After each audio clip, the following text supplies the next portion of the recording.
The ruling party Zanu PF aiwa yupo motions aiwa yakukopa the title deed solution advocate Nelson Chamisa yakaproposa aiwa panguwa aiwa yema rallies panguwa yema elections achitaura video racho rikutendera achitaura mashoko kuti achingopinda chete pakutonga zvinobva zvasangana neslogan iripo mazuva ano kufamba naNelson Chamisa yekuti totangira ipapo achiti achingopinda chete ototanga kutopa vanhu matitle deeds nyika yose yeZimbabwe. Sandapinda mashoko anobuda nyogwa panapa nevakomana veZim ainoti subscribe like turn on the bell icon.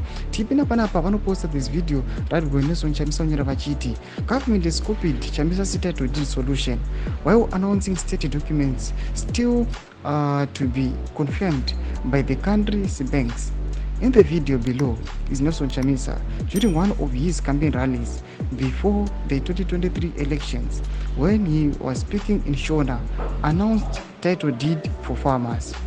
One of our post advocate Nelson Chamisa mzara nasinganyira chiti title deeds for everyone tutangira ipapo skelela kunapo ndo post yabva aisa izvinzi aiwa vakomana ava they are copying his idea yakaisa before the 2023 elections achinzi aiwa arida kuchinja zvese zviri kuitwa nethe regime ichinyima vanhu matitle deeds vachi undermine farming nekuti hapana aserious farmer aiwa ankashandisa equipment iri very intensive yakaita kana semaboreholes kana madrip irrigation achiziva kuti matitle deeds hapana.